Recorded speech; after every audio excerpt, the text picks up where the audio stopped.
भारतीय स्वतंत्रता के 75 वर्ष पूर्ण होने पर आप सभी को बहुत बहुत बधाई। हम सब जान ही रहे हैं कि आजादी का अमृत महोत्सव मनाया जा रहा है और आजादी के इस अमृत महोत्सव के विभिन्न कार्यक्रम देश के विभिन्न हिस्सों में आयोजित हो रहे हैं। देश के हर हिस्से में तिरंगा बढ़ चढ़ कर लहराया जा रहा है। आम जन की भागीदारी इसमें बहुत ज्यादा बढ़ी है। हर घर तिरंगा.com पर लोग अपने तिरंगे की फोटो को, अपनी सेल्फी को अपलोड कर रहे हैं और अपलोड करके सर्टिफिकेट प्राप्त कर रहे हैं। ऐसे में कश्मीर की भी बात होती है कि देश के बाकी हिस्सों में तो खैर तिरंगा लहराया जा रहा है, आम जनता बढ़ चढ़कर इसमें अपना योगदान दे रही है, लेकिन कश्मीर में क्या हो रहा है?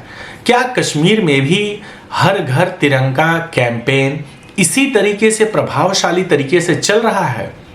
जब हम समाचार पत्रों का अध्ययन करते हैं, जब आप न्यूज़ पढ़ते हैं, समाचार पत्र पढ़ते हैं, और वो भी मैं पर्सनली अपने पढ़ाई के दिनों से ही द हिंदू को मैं बहुत पसंद करता हूँ, क्योंकि इसके जो कंटेंट होते हैं वह, हालांकि कुछ लोगों का मानना है कि ये थोड़ा सा एंटी गवर्नमेंट रहता है और इस टाइप की चीज़ें, लेकिन मेरा ये मानना है कि ये वाकई थोड़ा सा अनबायस्ड है।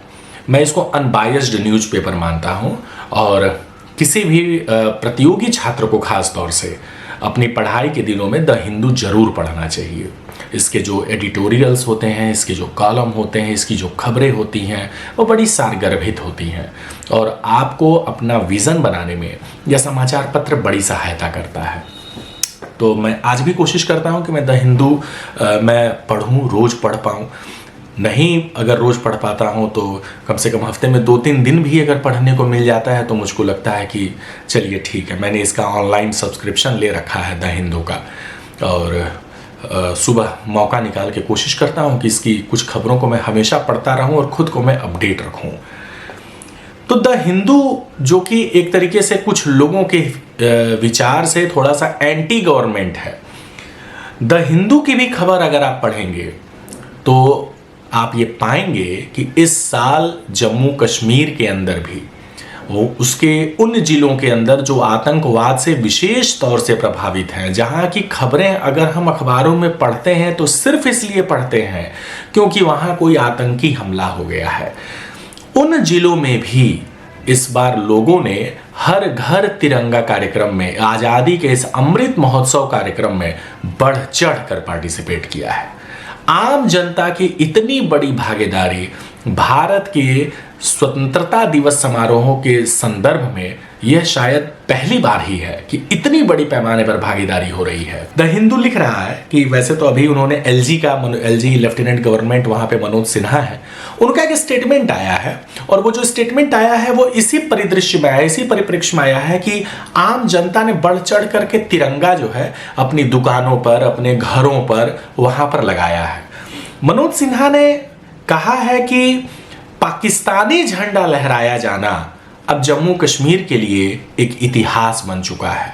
हम सब जानते हैं कि अक्सर ऐसा हो जाता था, इस तरह की एम्बैरेसिंग सिचुएशन अक्सर सामने आती थी कि जब भारत में तिरंगा लहराया जा रहा है तो जम्मू कश्मीर के किसी महत्वपूर्ण जगह पे या महत्वपूर्ण स्थान पर पाकिस्तान का झंडा लहरा दिया गया। इस तरह की खबरें मीडिया में थोड़ी सी कम आती थी, नहीं इसको पब्लिश किया जाता था, लेकिन कभी कभी ये पब्लिश होते भी थे, कभी कभी ये समाचार आते भी थे कि पाकिस्तानी झंडा जो है जम्मू कश्मीर में कहीं लहरा दिया गया। तो उस तरह की स्थिति इस बार नहीं है। लोग खुद से आगे बढ़ करके तिरंगा इस बार लगा रहे हैं। सोचने की बात है ना कि 75 साल तो भारत की स्वतंत्रता के भी हो गए हैं और 75 साल पाकिस्तान की स्वतंत्रता के भी हो गए हैं, लेकिन पाकिस्तान की स्थिति जो है वह तो आज बांग्लादेश से भी खराब है, जो 1971 में स्वतंत्र हुआ था, उससे भी बदतर स्थिति में पाकिस्तान है और भारत से तो उसकी कोई तुलना ही नहीं है। भारत इन 75 सालों में अपने आप को जिस रास्ते पर लेकर के आगे बढ़ा और जिस तरीके से उसने विश्व के मंच पर खुद को स्थापित आज किया है इन 75 सालों के बाद, जिसमें सभी नेताओं का और सभी लोगों का बड़ा योगदान रहा है, यहाँ के उद्योगपतियों का योगदान रहा है, यहाँ के नागरिकों का योगदान रहा है, यहाँ के पॉलिटिकल पार्टीज का योगदान रहा है, सबका योगदान रहा है। और इन 75 सालों में भारत आज जहाँ पर खड़ा है, पाकिस्तान क्या आज वहाँ पर खड़ा है? पाकिस्तान इस समय दिवालिया होने की कगार पे है। वहां की आर्थिक स्थिति चरमराई हुई है। वहां कोई प्रधानमंत्री अपना कार्यकाल पूरा नहीं कर पा रहा है। कभी वहां आए दिन वहां आर्मी जो है वह पॉलिटिकल पार्टीज को जो है डिस्टेबलाइज करती रहती है। इस तरीके का, और मिलिटेंसी तो चरम पर है। ऐसी परिस्थितियों में जम्मू कश्मीर का नागरिक भी तो ये चीज देख रहा होगा ना कि हमारी भलाई किस में है। हमारी भलाई भारत के साथ रहने में है या हमारी भलाई पाकिस्तान के साथ रहने में है। अन्य जो श्रीनगर से महत्वपूर्ण खबरें इंडिपेंडेंस डे की पूर्व संध्या पर आई हैं, मैं अभी पूर्व संध्या की बात कर रहा हूं, एक दिन पहले की। श्रीनगर में 1850 मीटर लंबा नेशनल फ्लैग, 1850 मीटर लंबा नेशनल फ्लैग वहां के बख्शी स्टेडियम में 500 लोगों ने मिलकर के उसको जो है, होता है ना फ्लैग लेकर के चलना, बड़ी बात है ये। श्रीनगर में इस तरह की चीजों का होना ये कोई छोटी बात नहीं है। ये जन भागीदारी से ही संभव है। ये सब चीजें बिना जन भागीदारी के ये सब चीजें नहीं की जा सकती हैं। पुलवामा हमले के बारे में हम लोग अक्सर चर्चा करते हैं कि पुलवामा में कैसे हमले हो गए, क्या हो गया। सीआरपीएफ के 40 जवानों की शहादत का संबंध पुलवामा से ही है। उस पुलवामा में 1000 स्कूली बच्चे भारत के तिरंगे की वेशभूषा में आज उन्होंने जो है रैली निकाली थी, हर घर तिरंगा कार्यक्रम को सफल बनाने के लिए, जागरूकता फैलाने के लिए। बड़ी बात है। उन बच्चों के माता पिता को यह पता होगा ना कि कल 15 अगस्त है और सरकार का जोर हर घर तिरंगा कार्यक्रम को सफल बनाने पर है। तो हमारे बच्चे अगर स्कूल जाएंगे तो हो सकता है कि स्कूल में कोई रैली निकलवाई जाए या कुछ ऐसा किया जाए, या घर से वो तैयार होकर गए होंगे, वो तिरंगे की वेशभूषा में वो कपड़े पहन के गए होंगे। तो कहीं ना कहीं एक बड़े पैमाने पर जम्मू कश्मीर में, जम्मू में तो था ही, अब कश्मीर में भी लोगों के मन में कहीं ना कहीं अब ये चीज है कि हम भारतीय हैं और हमें अब तिरंगे को ही हाथ में उठाना है। ये एक बहुत बड़ा इस बार के हर घर तिरंगा कैंपेन, आजादी का अमृत महोत्सव, भारत की आजादी के 75 साल पूर्ण होने के मौके पर ये एक बहुत बड़ा एक मैसेज कश्मीर से आया है और ये बहुत बहुत महत्वपूर्ण बात है। उसके बाद से पुलवामा के जितनी दुकानें हैं और जितने घर हैं, लगभग सब पर तिरंगा झंडा फहराया गया है पुलवामा में। जबकि पुलवामा जाना जाता है कि वहां पर हमेशा उसका इतिहास रहा है पुलवामा का। भारत विरोधी वहां पे धरने होते आए हैं, प्रदर्शन होते आए हैं, वहां पे भारत विरोध की बहुत सी घटनाएं हुई हैं। लेकिन उस पुलवामा में आज हम ये बदलाव देख रहे हैं। कश्मीर के कुपवाड़ा की बात करें, कुपवाड़ा में 5000 स्टूडेंट्स ने आजादी के अमृत महोत्सव के संबंध में लोगों को जागरूक करने के लिए रैली निकाली। 5000 स्टूडेंट्स कुपवाड़ा में। कुपवाड़ा का भी हम लोग हमेशा यही सुनते आए हैं कि वहां कभी कोई ग्रेनेड फेंक दिया गया, कभी कोई इस तरह का बड़ा हमला हो गया, कोई आतंकवादी पकड़ा गया। मतलब कुपवाड़ा, पुलवामा, इन सबों का, शोपिया, इन सबों का नाम हम लोग इसीलिए सुनते हैं।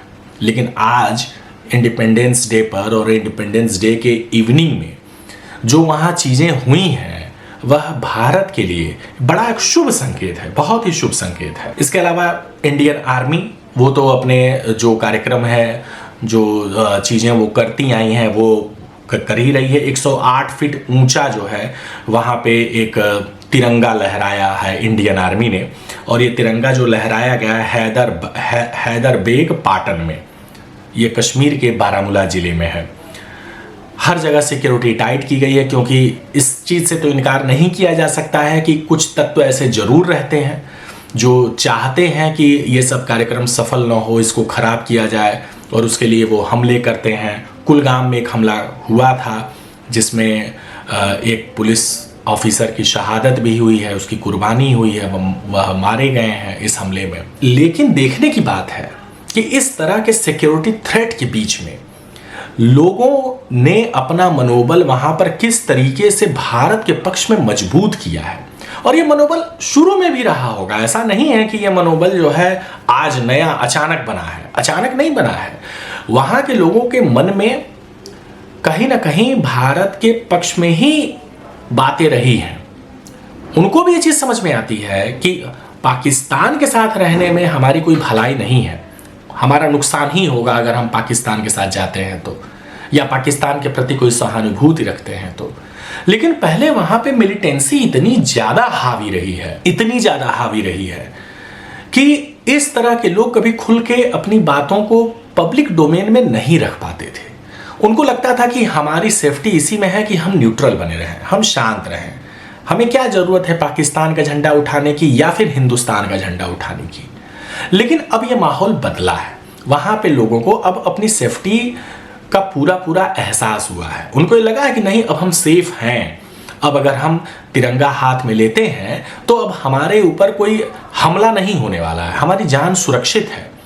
और ये एक बड़ी वजह है कि जो हम इस तरह की खबरें आज ये पढ़ पा रहे हैं कि पुलवामा में किस तरीके से 5000 बच्चे और कहाँ 1000 बच्चे और कहाँ 500 लोग मिलकर के तिरंगा जो है कैंपेन चला रहे हैं, सोशल मीडिया में खुद को सामने ला रहे हैं। श्रीनगर में इस साल 1 करोड़ लोग पर्यटक गए हैं, 1 करोड़ पर्यटक गए हैं श्रीनगर में। श्रीनगर एयरपोर्ट से रोज 110 फ्लाइट्स चल रही हैं, 110 फ्लाइट श्रीनगर से। 1 करोड़ पर्यटकों का पहुंच जाना एक सीजन में। श्रीनगर में और कश्मीर में जो बदलाव हो रहे हैं, जो चेंजेस हो रहे हैं, यह उसकी एक बहुत बड़ी वानगी है, बहुत बड़ी वानगी। और हम उम्मीद करते हैं कि आने वाले दिनों में तो हमें इसकी चर्चा करने की जरूरत ही ना पड़े कि श्रीनगर में तिरंगा लहरा दिया गया, श्रीनगर में इतना बड़ा काम किया गया। एक ये आम रूटीन की बात हो, जिस तरह से हम अपने शहर में करते हैं। आप उत्तर प्रदेश में, दिल्ली में, महाराष्ट्र में, बिहार में, गुजरात में, आप जहां भी करते हो, देखते हो रैलियां हो रही हैं, तिरंगा यात्राएं निकल रही हैं, झंडे लहराए जा रहे हैं, कहीं सबसे बड़ा, कहीं सबसे ऊंचा, कहीं सबसे लंबा। और श्रीनगर में भी जब ये चीजें हो तो हमें ये आम बात ही लगे, कोई हमें बहुत इस तरह का स्पेसिफिक न लगे या इस तरह का न लगे कि किसी को इसके लिए वीडियो बनाना पड़े। उम्मीद करते हैं कि बहुत जल्दी वह दिन भी आएगा। बहुत बहुत धन्यवाद।